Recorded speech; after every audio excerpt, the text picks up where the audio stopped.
Hi everyone, in this video I will show you how to buy Zano on the Biconomy exchange. First, let's go to the Zano website and select Ecosystem here at the top.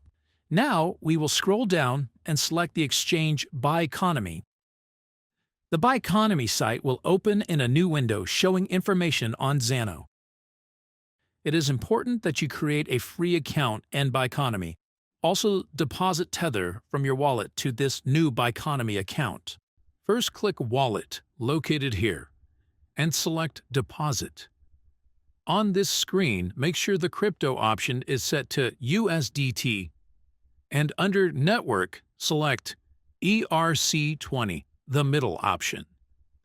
Now, you will need to copy this deposit address by clicking these two squares here and pasting them in your wallet as the deposit address. Once you confirm the transfer from your wallet, click the search function here and type Zano.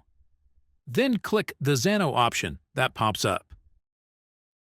Now, within this exchange, I can use the Tether to purchase coins of Zano by coming to this section here, and right below Price in the Amount area, typing how many Zano coins I want to purchase.